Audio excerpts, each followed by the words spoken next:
Bismillahirrahmanirrahim. Alhamdulillah. Wassalatu wassalamu ala Rasulillah. Asyhadu an la ilaha illallah wahdahu la syarika lah. Wa asyhadu anna Muhammadan abduhu wa rasuluh. Sallallahu alaihi wa ala alihi wa sahbihi wa sallama tasliman katsira amma ba'd. Qala Allah Ta'ala fil Qur'anil Karim, Ya ayyuhalladzina amanu taqullaha wal tanzur nafsum ma qaddamat lighad wattaqullaha innallaha khabirum bima ta'malun. Nah, insyaallah kita akan baca bab terakhir dalam kitab Tahajjud, bab yang ke-37. Qala al-Imam Al-Bukhari rahimahullah, bab at-tatawwu' fil bait, bab melakukan salat sunnah di rumah. At-tatawwu', at-tanafful, yaitu melakukan salat sunnah di rumah. Qala al-Imam Al-Bukhari rahimahullah, Haddatsana Abdul A'la Ibn Hammad qala haddatsana Wuhaib an Ayyub ibn Abi Tamimah As-Sikhtiyani wasmuhu Kaisan, namanya Kaisan, nama ayah beliau Kaisan. Kalau nama-nama Kaisan, Zakwan, Fairuz itu nama orang Persia. Ya, banyak ulama dari Persia dulu. Ayyub ibn Abi Tamimah As-Sikhtiyani dikenal dengan imam fi sunnah.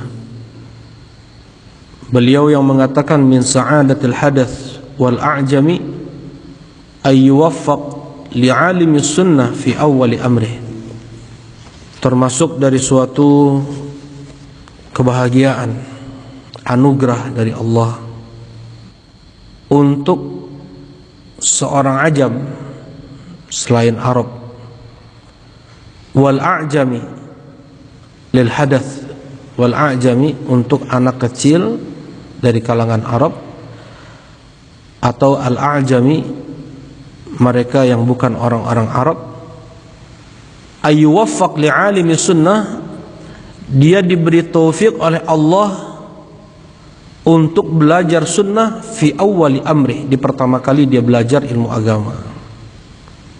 Ya, ini anugerah dari Allah. Ketika seseorang dia dimudahkan oleh Allah untuk belajar sunnah, di awal dia belajar. Karena ketika seseorang dia sudah mendapatkan ajaran selain sunnah dari kalangan al-bid'ah, khawarij, syiah, as-sufiyah, wat-tajahum, wal-i'tizal, wat-tamash'ur, wal irja, wal qadariyah, al jabriyah, dari kalangan ahli bid'ah, sulit mereka untuk bertobat, sulit mereka untuk kembali kepada sunnah, sekalipun telah dijelaskan kepada mereka dalil-dalil bantahan dari Al-Quran dan sunnah Nabi SAW untuk kebid'ahan yang mereka anut. Sulit. Akidah, mereka rela mati untuk akidah yang mereka anut itu bid'ah. Itulah yang terjadi pada ISIS sekarang, Syiahnya, entah itu di Yaman, entah itu di Iran, seperti yang terjadi pada Abdurrahman ibn Muljam, pembunuh Ali ibn Abi Talib radhiyallahu taala anhu, beribadah dia ini membunuh Ali bin Abi Thalib, Amirul Mukminin, wali min auliyaillah. Bahkan dia tidak ingin mati cepat, dia ingin mati tersiksa, dan itu dia anggap ibadah untuk Allah Subhanahu wa taala. Akidah termasuk dari anugerah. Ketika seseorang dia diberi taufik untuk belajar sunnah, di awal dia belajar. Tadi kenapa?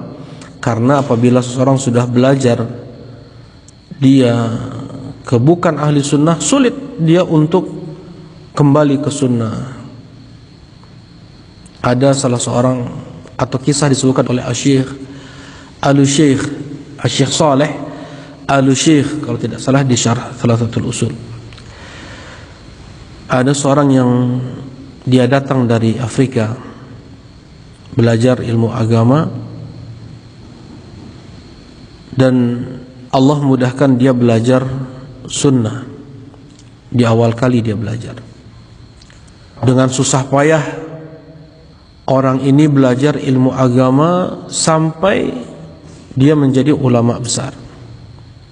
Satu waktu pulanglah dia ke kampungnya. Di tengah perjalanan ke kampungnya, dia melewati banyak negeri, banyak daerah kaum muslimin. Melihat keadaan kaum muslimin yang bermacam-macam dalam ibadah, cerita-cerita khurafat, sampai beliau menangis melihat keadaan kaum muslimin dan bersyukur atas anugerah yang Allah berikan karena nikmat sunnah yang Allah berikan kepada beliau. Beliau menangis melihat keadaan kaum muslimin. Beliau kasihan melihat keadaan kaum muslimin yang jauh Islamnya dari ajaran Nabi Muhammad sallallahu alaihi wasallam. Ada yang mirip dengan orang Yahudi, ada yang mirip dengan orang Nasrani, ada yang menyembah Nabi Muhammad, ada yang menyembah kubur. Nasallallahu alaihi. Karena itu sebagian para ulama ussalaf dari kalangan tabi'in mengatakan, aku tidak tahu nikmat Allah yang paling afdal untukku itu apakah nikmat Islam atau nikmat sunnah. Apakah nikmat Islam atau nikmat sunnah? Karena hanya dengan seseorang menjadi muslim tanpa mengikuti sunnah Nabi sallallahu alaihi wasallam, tidak terjamin dia dari neraka. Seperti siapa? Al-Khawarij. Ketika Ali bin Abi Thalib ditanya, ahum kuffar, apakah mereka itu kuffar? La, hum ikhwanuna. Enggak, mereka itu masih saudara kita, muslim mereka itu. Khawarij, muslim mereka itu. Baghaw alaina, tetapi mereka memberontak kepada kita. Dan Rasulullah menghukumi mereka dengan apa? Kilabun nar. Kilabun nar, anjing-anjing neraka. Yang Rasulullah sallallahu alaihi wasallam pula mengatakan, wa sataftariqu ummati ila 73 firqah kulluha fin nari ila wahidah. Dan akan terpecah umatku muslim semuanya menjadi 73 golongan, semuanya di neraka kecuali satu. Siapa mereka ya Rasulullah? Ahlus sunnah wal jamaah, man huwa mithlana al-yawm wa ashabi, yang seperti aku dan sahabatku hari ini dalam berislam. Dalam berislam Rasulullah enggak pernah ngajak para sahabat berbondong-bondong ziarah ke makam Uhud, ke bukit Uhud, meminta berdoa kepada Hamzah, berdoa kepada Hamzah, berdoa kepada ahlul kubur, mintanya ke ahlul kubur. Atau sebagian mereka yang mudah untuk mengkafirkan kaum muslimin, ghulu terhadap sebagian orang saleh atau Nabi Muhammad sekalipun. Ini Ayyub ibn Abi Tamimah As-Sikhtiyani. Wa Ubaidillah ibn Abdullah ibn Utbah ibn Mas'ud. Ubaidillah wa ibn Abdullah ibn Utbah ibn Mas'ud ahad fuqaha sab'ah, salah satu ahli fikih yang 7. Beliau guru privat dari Umar bin Abdul Aziz ketika kecil, sehingga Umar bin Abdul Aziz berakidahkan ahlu sunnah karena sebab bimbingan dari Ubaidullah ibn Abdullah ibn Utbah ibn Mas'ud. An-Nafi' maula bin Umar, maula budak yang dimerdekakan oleh Abdullah ibn Umar, budak Abdullah ibn Umar yang dimerdekakan oleh beliau. Nafi' an ibni Umar, dari Abdullah ibn Umar ibn al-Khattab, beliau dianugerahkan oleh Allah Subhanahu wa taala ilmu wal amal. Kesungguhan beliau untuk melakukan sunnah Nabi SAW diakui oleh para sahabat-sahabat yang lain. Dari Abdullah bin Umar radhiyallahu taala anhuma, qala Rasulullah sallallahu alaihi wasallam, berkata Rasulullah sallallahu alaihi wasallam, ij'alu fi buyutikum min salatikum wa la tattakhidhuha qubura. Jadikanlah di rumah kalian ada bagian dari salat kalian. Maksudnya salat-salat sunnah, tanafful tadi, tatawwu'. Jadikanlah di rumah kalian bagian dari salat-salat kalian, dan jangan jadikan rumah-rumah kalian itu seperti kuburan. Sudah kita lalui di kajian tentang masjid bahwasanya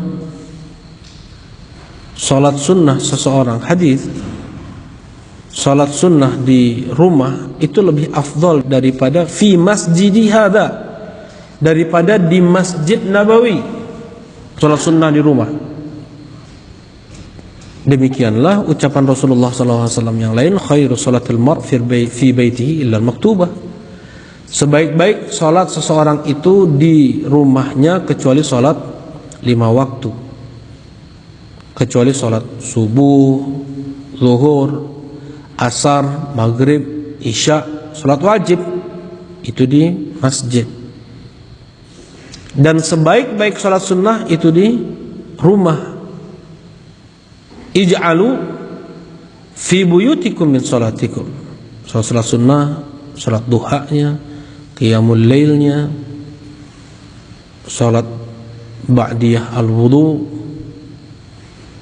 salat ba'diyah rawatib, qabliyah rawatib, wan nawafil al-mutlaqah, salat-salat sunnah yang mutlak.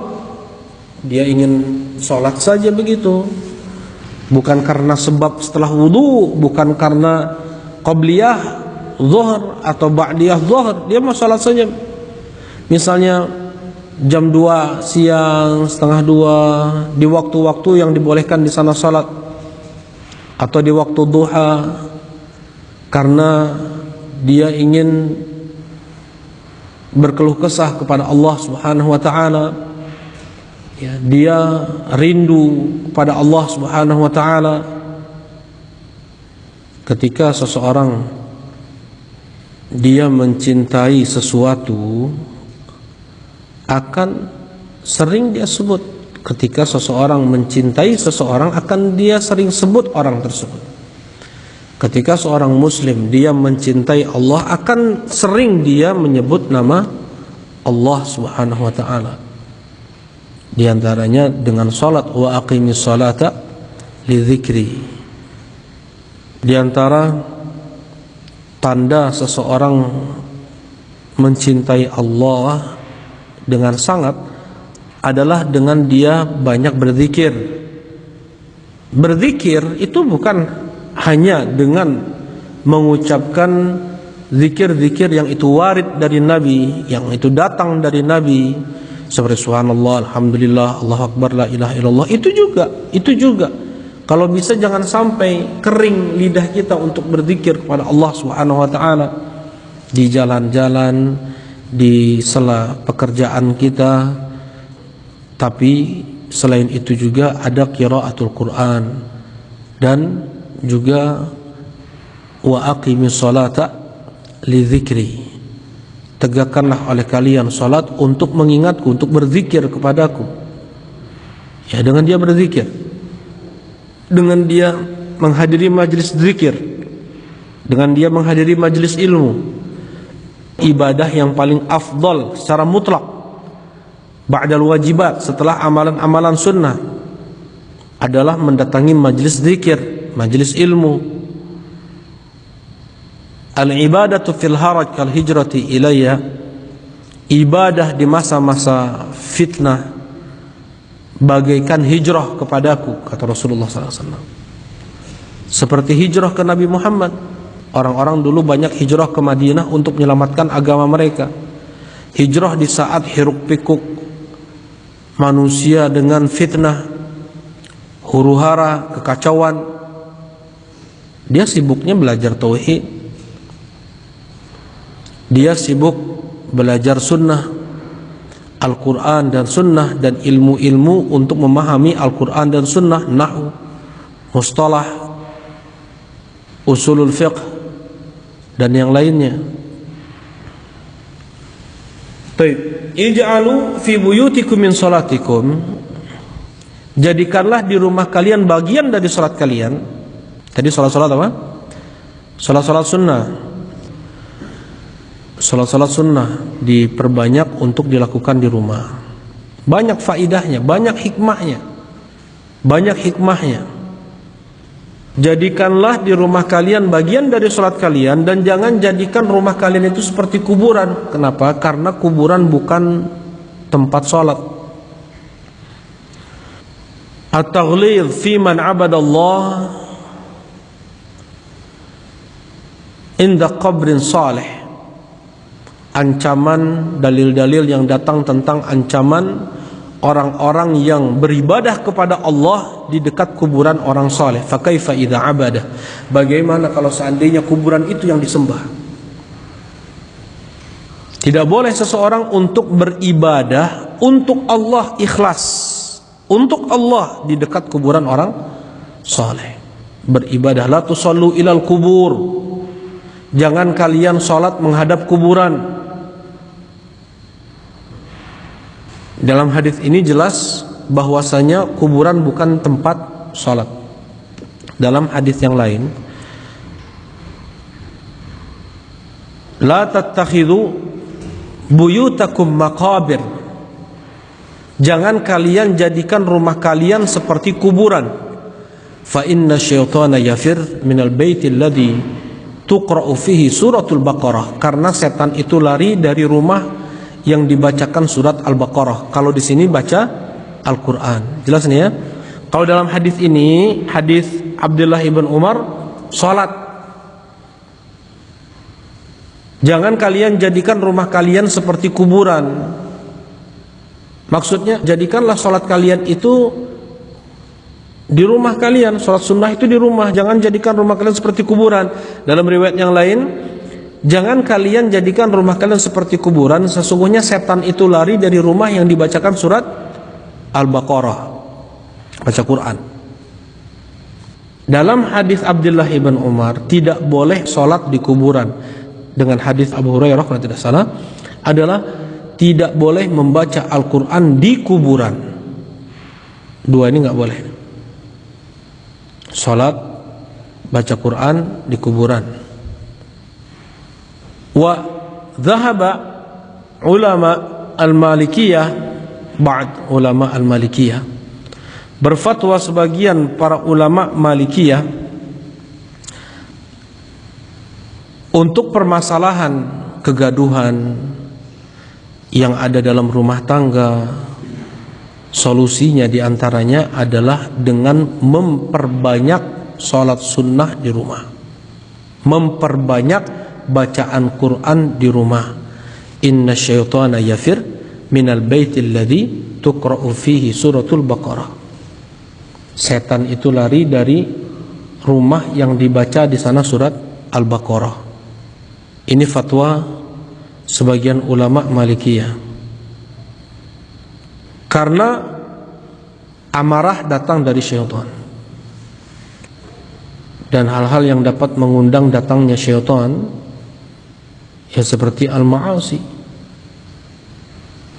Nah, itu dihilangkan dan digantikan dengan ibadah salat sunnah, baca Quran, yang menjadi sebab hilangnya kegaduhan dalam rumah tangga. Ini sebagian fatwa ulama al-Malikiyah. Dan di antara hikmahnya pula agar mereka para ahlul bait, keluarga, orang rumah, dari itu istri dan anak-anak, melihat ibadah kepala keluarga yang dikerjakan di rumah, agar dicontoh, entah itu gerakan sholatnya, entah itu al-hirs alal ibadah, kesungguhan dalam ibadah. Bukan riya di sini, tetapi mengajarkan amdan sona'tuhu lakum lita'allamu sholati. Sengaja aku lakukan seperti ini, kata Rasulullah, salat di atas mimbar biar para sahabat melihat, agar kalian belajar bagaimana aku salat. Nah, mengajar dengan perbuatan lebih masuk daripada mengajar dengan ucapan. Banyak faidah hikmah kenapa seseorang hendaknya menjaga sholat sunnah di rumah. Tetapi bukan artinya ketika dia tidak sempat atau ada waktu dia tidak bisa sholat di rumah, kemudian dia tinggalkan sholat sunnah. Ya, ada juga yang berpendapat seperti itu. Oh enggak, saya sholat sunnahnya di rumah, dia masih ada waktu nih di masjid, bisa dia melakukan sholat sunnah di masjid, dia tinggalkan sholat sunnah di masjid. Salah. Rasulullah bahkan sholat sunnah qabliyah dan ba'diyah zuhurnya di mana? Di masjid. Hadits Abdullah bin Umar sudah kita lewati. Ya, padahal cuman satu dinding aja dengan rumah Rasulullah sallallahu alaihi wasallam. Beliau qabliyah fajar, ba'diyatul maghrib wal isya di rumah. Qabliyah wa ba'diyah zuhur di masjid. Nah, dan jelas hadisnya sebaik-baik sholat seseorang itu adalah di rumah, kecuali sholat 5 waktu. Hadisnya jelas. Nah, ij'alu fi buyutikum min sholatikum. Ya, jadi lebih afdol daripada di Masjidin Nabawi, lebih afdol daripada 1000 kali sholat. Di Masjidin Nabawi seorang sholat 1000 kali sholat dibanding tempat lain. Tuh. Jadi sholat sunnah di rumah lebih afdol daripada 1000 kali sholat. Subhanallah. Ketika rumah dijadikan sebagai sebab-sebab turunnya berkah, turunnya rahmah malaikat, maka akan barokah rumah tersebut. Ya, seperti membaca surat Al-Kahfi di malam Jumat, akan Allah terangi dari rumah itu ke Baitul Atiq, ke Ka'bah, diterangi dari malam Jumat itu ke malam Jumat yang berikutnya. Wala tattakhiduha qubura. Dan ini diantara hadis yang datang dari Nabi sallallahu alaihi wasallam. Himayatul Mustafa fi janabit tauhid. Penjagaan dari Nabi sallallahu alaihi wasallam janab tauhid, perkara tauhid, wasadduz dzari'ah ila syirk, dan sebagai sebab menutup pintu celah kesyirikan, menutup pintu celah kesyirikan. Banyak datang dari Rasulullah sallallahu alaihi wasallam hadis-hadis tentang ini. Karena awal kekufuran Banu Adam terjadi karena sebab al-ghulu fis shalihin. Awal terjadi kesyirikan, kekufuran anak Adam karena al-ghulu fis shalihin. Ya ahlul kitab la taghlu fi dinikum, wahai ahlul kitab jangan kalian ghulu dalam agama kalian. Ahlul kitab al-yahud wan nasara, ghulu mereka terhadap orang saleh. Orang Yahudi ghulu terhadap Uzair. Orang-orang Nasara mereka ghulu terhadap Nabi Isa. Kaum yang pertama kali kafir musyrik adalah kaum Nabi Nuh, ghulu terhadap 5 orang saleh, Wadda, Suwa', Yaghuth, Ya'uq, wa Nasr. Nah, dan menjadikan kuburan sebagai tempat sholat, dia telah menjadikan kuburan tersebut berhala yang disembah. Wathan, bedakan antara wathan wassanam. Wathan itu semua yang disembah selain Allah, baik itu batu, baik itu pohon, kuburan, ya, gua, telaga. Beda sama sonam. Kalau sonam itu patung yang berbentuk hewan, berbentuk makhluk hidup manusia, itu sonam namanya. Rasulullah SAW mengatakan, Allahumma la taj'al qabri wathanan yu'bad. Ya Allah, jangan kau jadikan kuburanku sebagai berhala yang disembah. La taj'alu buyutakum maqabir wa la taj'alu qabri 'idan, kata Nabi SAW. Jangan kalian jadikan rumah kalian seperti kuburan, dan jangan kalian jadikan kuburanku sebagai 'id, tempat kalian ngumpul-ngumpul. 'Id, apa itu 'id? 'Id itu adalah sesuatu yang kembali, sesuatu yang berulang. Ada 'id al-makan wa 'id az-zaman. Ada 'idul makan, ada 'idul zaman. Ada 'id tempat, ada 'id waktu. 'Id tempat contohnya apa betul? Masjidil Haram dan yang terkait dengan masyairul hajj seperti Arafah, Muzdalifah, ya, Mina. Itu 'idul makan. Setiap waktunya berulang orang-orang untuk mendatangi tempat tersebut, berkumpul orang-orang ke tempat tersebut. Idul makan. Wa iduz zaman adalah waktu yang kembali berulang di mana orang berkumpul dan merayakan hari tersebut. Idul Fitr, Idul Adha, Idul Jum'ah. Kata Rasulullah, wala tattakhidhu qabri 'idan. Jangan kalian jadikan kuburanku sebagai 'id. Wa sallu alayya fa inna salatakum tablughuni haitsu kuntum. Dan bersalawatlah kalian kepadaku dimanapun kalian berada. Enggak harus di depan kuburan Nabi kita bersalawat, karena salawat kalian sampai kepadaku dimanapun kalian berada. Nah, ketika Ummu Salamah dan Ummu Habibah menceritakan kepada Nabi SAW gereja megah yang mereka lihat di negeri Habasyah, kata Rasulullah SAW, inna ulaiki idza mata fihim ar-rajulu salih banu ala qabrihi masjidan wa sawwaru fihi tilka suwar ulaiki syirarul khalqi indallah. Mereka itu, wahai Ummu Salamah, wahai Ummu Habibah, andaikan ada orang soleh di kalangan mereka mati, mereka bangun di atas kuburannya itu masjid. Dikubur dulu di satu tempat, kemudian dijadikan tempat kuburan itu masjid. Kemudian nanti ada orang soleh meninggal lagi, baru tinggal dimasukkan di bagian-bagian di masjid yang sudah mereka buat. Wasawwaru fihi tilka suwar, kemudian mereka buat lukisan-lukisan, patung-patung yang menyerupai orang soleh tersebut. Ulaiki syirarul khalqi indallah. Mereka adalah seburuk-buruk makhluk di sisi Allah Subhanahu wa taala. Inna min syirarin nas man adrakahumus sa'ah wa hum ahya waladina takhadu qubur masajid. Seburuk-buruk manusia adalah yang mendapatkan hari kiamat dalam keadaan mereka hidup dan yang menjadikan kuburan sebagai masjid. Ya, insyaallah. Kuburan bukan tempat sholat, kuburan tempat kita ziarah. Kuntu nahaitukum an ziyaratul kubur fazuruha fa innaha tudzakirukum al-akhirah. Dulu aku pernah melarang kalian untuk ziarah kubur di awal-awal Islam. Karena apa?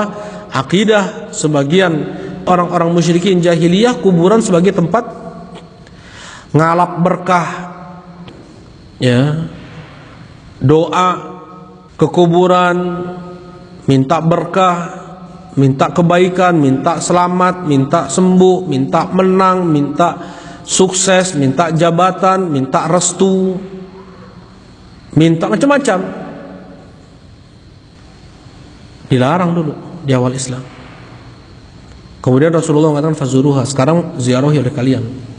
Fa innaha tudzakirukumul akhirah, karena menziarahi kuburan itu mengingatkan kalian pada kematian. Sebagian mengkhususkan ziarah kubur hari Jumat, nggak ada. Siang-siang nggak ada. Hari apapun, kapan dia mampu, kapan dia bisa. Waktu kapanpun, mau pagi, mau tengah malam. Tengah malam boleh ziarah kubur. Rasulullah SAW berapa kali ziarah kubur apa? Malam-malam ke Baqi'. Sampai diikuti oleh Aisyah radhiyallahu taala anha. Malam boleh, pagi boleh, siang boleh. Untuk merenungi, bukan baca Quran Rasulullah SAW di sana. Untuk mendoakan mereka, bukan berdoa kepada mereka atau minta agar orang yang dikubur itu mendoakan mereka. Bisa dibedakan ya. Mendatangi kuburan untuk menziarahi kuburan, tujuannya kita akan mati sama dengan penghuni kubur. Kalau udah mati dia nggak bisa buat apa-apa. Ya, mumpung Allah masih kasih umur, perbanyak amal ibadah dia. Ambisi untuk dunia berkurang, malu kepada Allah untuk bermaksiat tumbuh. Ini faidah ziarah kubur. Faidah ziarah kubur. Kemudian kita mendoakan mereka. Assalamualaikum ya diyar minal muslimina wal mu'minin wa inna insyaallah bikum lahiqun, nasallallahu lana wa lakumul afiyah. Kita doakan agar Allah memberikan afiah kepada mereka para penghuni kubur. Bukan kita minta doa mereka atau berdoa kepada mereka. Ya. Kita minta doa mereka, kita sampaikan hajat kita kepada mereka, orang yang sudah dikubur, kemudian mereka yang berdoa ke Allah lagi. Inilah syirik yang terjadi di zaman Nabi SAW. Atau lebih parah lagi, berdoa ke mereka, minta ke mereka, minta ke mereka, minta kepada ahlul kubur, minta sembuhlah, minta menanglah. Sebagian fatwa ulama untuk boleh membaca Al-Quran di kuburan agar mendapatkan ketenangan kepada ahli kubur dengan kias Rasulullah SAW menancapkan pelepah kurma yang masih basah ke kuburan. Ini kias yang sangat jauh. Rasulullah SAW dari hadis Abdullah bin Abbas radhiyallahu taala anhu melewati dua kudmar Rasulullah SAW di kuburan. Rasulullah SAW melewati dua kubur. Kemudian Rasulullah SAW berkata, innahum layu'adzaban, mereka berdua sedang diazab. Kemudian kita nggak tahu apakah penghuni kubur ini diazab atau enggak. Ya, Rasulullah wahyu turun kepada beliau, dua penghuni kubur tersebut sedang diazab. Wa may yu'adzabani fi kabir. Tidaklah mereka berdua diazab karena suatu yang sulit mereka tinggalkan. Amma ahaduhuma fakana laysa terminal baul. Yang satu orang tersebut tidak menjaga percikan air kencingnya kembali ke tubuh atau ke kainnya, sarungnya atau ke bajunya, ngasal kencingnya. Padahal dia bisa berusaha untuk menjaga agar tidak terkena cipratan air kencingnya sendiri. Yang kedua, bahkan yamshi bin namimah, jalan sambil mengadu domba orang. Ya, fa'akhadha jaridatan ratbatan. Kemudian Rasulullah SAW mengambil pelepah kurma yang masih basah, fasyaqqahu manisfain. Kemudian Rasulullah SAW membelah dua pelepah kurma tersebut. Kemudian fagharaza ala kulli qabrin wahidah, di setiap kubur ditancap satu. Ditanya oleh para sahabat, Kata Rasulullah SAW, "Allahu yukhaffafu anhu ma lam yaibasa." Mudah-mudahan pelepah kurma tersebut bisa memperingan azab mereka selama belum kering. Selama belum kering. Kemudian dikiaskan oleh sebagian ulama, apalagi baca Quran. Pelepah kurma saja bisa meringankan azab kubur, apalagi baca Quran. Yang pertama, kita tidak tahu apakah penghuni kubur tersebut diazab atau tidak. Ya, Rasulullah tahu penghuni kubur tersebut sedang diazab. Yang kedua, ini tidak dilakukan oleh Rasulullah SAW kepada sahabat-sahabat yang lain. Sahabat yang itu meninggal karena ghulul, korupsi. Ketika jihad, ngambil tali sendal, ngambil gelang Yahudi, gelang anak Yahudi, ngambil selendang atau sapu tangan. Rasulullah melihat mereka di neraka. Rasulullah nggak buat itu kepada sahabat-sahabat yang lain, yang meninggal yang lain. Kemudian para khulafa ar-rasyidin tidak melakukan yang demikian kepada kuburan-kuburan kerabat mereka atau sahabat mereka yang lain, atau enggak, atau para tabi'in. Alaikum bisunnati wa sunnatil khulafa ar-rasyidin al-mahdiyyin min ba'di addu 'alaiha bin nawajid.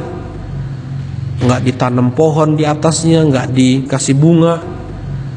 Qiyas ma'al fariq, mengkiaskan sesuatu yang itu sangat jauh, membaca Quran biar enggak ditanya-tanya sama malaikat. Ya, karena kalau sudah 7 langkah orang-orang melewati kuburan, baru malaikat nanya. Jadi kalau terus dibacain Quran, kan ada yang terus-terusan tuh non-stop selama puluhan tahun. Ada selama puluhan tahun disewa orang untuk baca Quran, biar mau berangkat udah ada gantinya. Jadi nggak nyampe 2 langkah, jadi nggak jadi ditanya-tanya.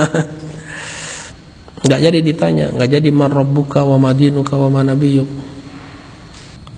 Yang seperti itu tidak ada tuntunan dari Nabi Sallallahu Alaihi Wasallam.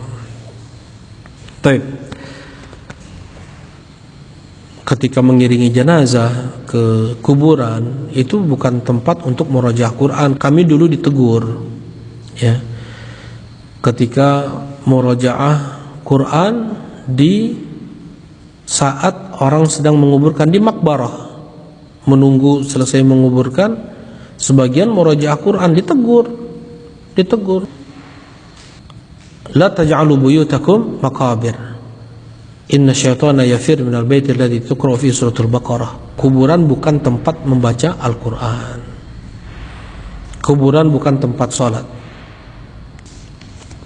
Nah, alhamdulillah, jelas di sini insyaallah kita hendaknya memperbanyak sholat di rumah, memperbanyak baca Quran juga di rumah, agar turun berkah ke rumah kita semua. Tapi kita cukupkan kajian kita di subuh hari ini. Subhanakallahumma rabbana wa bihamdika asyhadu an la ilaha illa anta astaghfiruka wa atubu ilaik. Assalamualaikum warahmatullahi wabarakatuh.